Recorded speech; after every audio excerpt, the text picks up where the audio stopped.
Shalom, selamat pagi Bapak Ibu Saudara yang dikasihi Tuhan Yesus Kristus. Selamat kita berjumpa kembali dalam renungan pada pagi hari ini. Kita bersyukur kepada Tuhan yang sungguh sangat baik, yang selalu mengasihi kita dan senantiasa menyertai kita dalam segala keadaan. Sebelum kita mendengarkan renungan firman Tuhan, mari kita siapkan hati dan berdoa. Bapa Sorgawi, Bapa dalam nama Tuhan Yesus Kristus, kami bersyukur untuk berkat kemurahan-Mu. Tuhan sudah menolong dan menyertai kami dari malam hingga pagi hari ini. Kembali saat ini kami ada karena anugerah-Mu dan karena Tuhan punya rencana yang baik buat setiap kami. Pada saat ini kami mau mendengarkan sabda firman-Mu. Urapi kami Tuhan supaya kami mengerti dan sungguh-sungguh mentaati apa yang menjadi kehendak-Mu. Dalam nama Tuhan Yesus kami berdoa. Haleluya. Amin. Saudara yang dikasihi Tuhan, ayat firman Tuhan saat ini terdapat dalam Ibrani 10, ayat 1 dan ayat yang keempat. Tertulis demikian.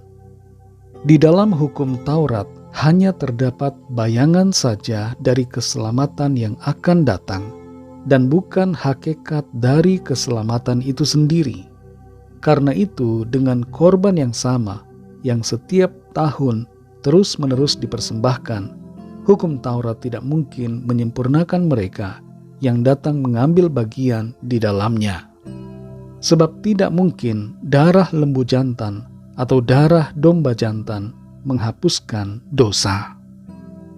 Saudara yang dikasihi Tuhan, sebelum Samsung meluncurkan Galaxy Fold, Samsung membuat beberapa prototipe dan menunjukkannya kepada banyak orang. Prototipe atau prototype ini bertujuan untuk memberikan gambaran bagaimana nantinya produk yang sebenarnya. Prototype atau model itu hanyalah bayangan saja.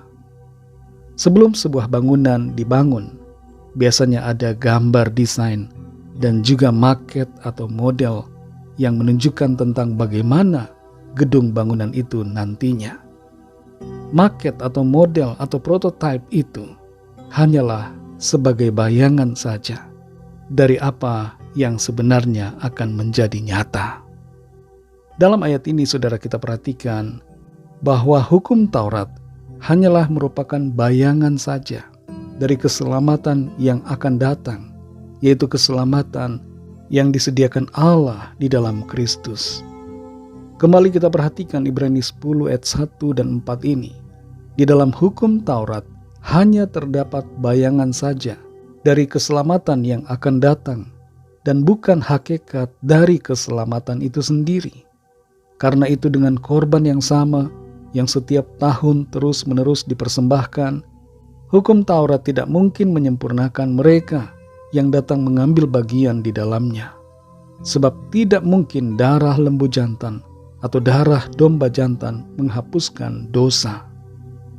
Hukum Taurat dengan segala peraturan dan ritual pengorbanan hewan korban yang terdapat di dalamnya hanyalah merupakan bayangan dari sesuatu yang lebih besar. Hanya merupakan suatu gambaran, suatu model dari karya keselamatan yang disediakan Allah di dalam Kristus. Hukum Taurat memberikan petunjuk bahwa penebusan dan pengampunan memerlukan pengorbanan. Tapi pengorbanan yang dilakukan di dalam hukum Taurat, pengorbanan hewan, baik lembu atau domba, pada hakikatnya tidak akan bisa menyelamatkan. Manusia tidak bisa diganti dengan hewan. Manusia hanya bisa diganti dengan manusia. Manusia yang berdosa tidak bisa diganti dengan manusia yang berdosa. Tapi manusia yang berdosa hanya bisa digantikan oleh manusia yang suci tanpa dosa. Untuk menebus manusia berdosa, maka Tuhan Yesus Kristus datang sebagai manusia. Dia menjadi manusia yang suci, tanpa dosa, tanpa celah apapun juga. Dan karena itu ia layak untuk menjadi korban penebusan buat segala dosa manusia.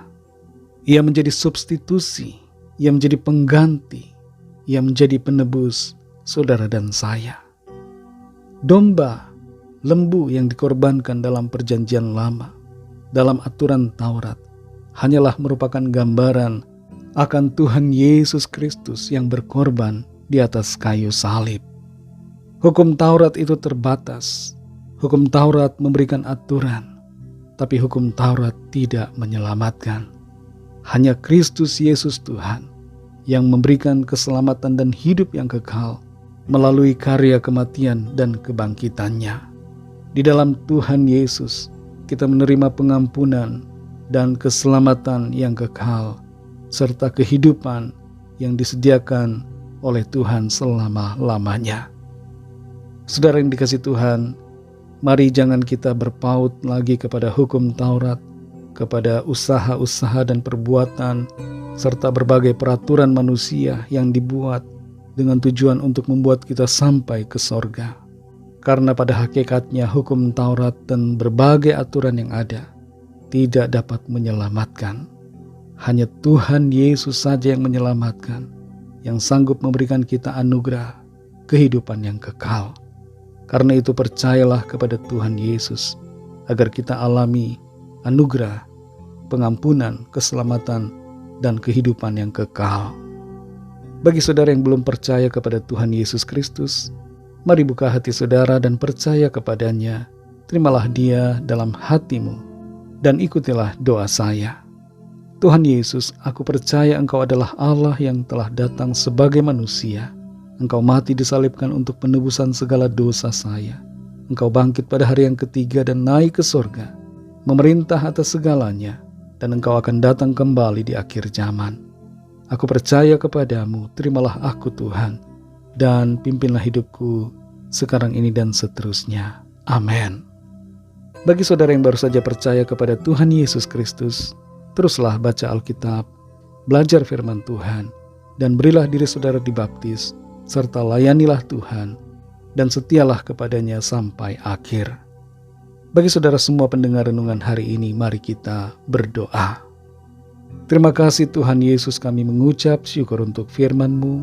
Kami mengerti Engkau adalah manifestasi perwujudan dari gambaran yang ada di dalam perjanjian lama, bayangan yang ada di dalam hukum Taurat.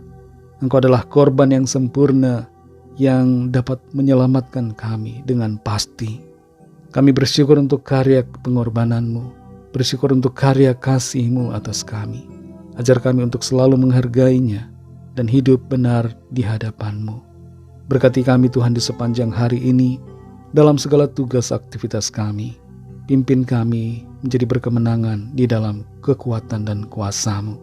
Kami berdoa bagi yang sedang dalam keadaan sakit dan dalam pergumulan. Biarlah tangan Tuhan menjamah dan melawat, menyembuhkan, memulihkan, melepaskan dan memberikan kuasa mujizat-Mu bagi setiap kami. Berkatilah bangsa dan negara kami Indonesia dan juga semua bangsa di dunia ini. Dan lawatlah setiap orang dari segala bangsa supaya percaya kepadamu dan menerima anugerah keselamatan. Dalam nama-Mu yang kudus, nama Tuhan Yesus Kristus, Tuhan dan Juru Selamat kami sudah berdoa dan mengucap syukur. Haleluya. Mari sama-sama kita berdoa, doa Bapa kami. Bapa kami yang di sorga, dikuduskanlah nama-Mu, datanglah kerajaan-Mu, jadilah kehendak-Mu di bumi seperti di sorga.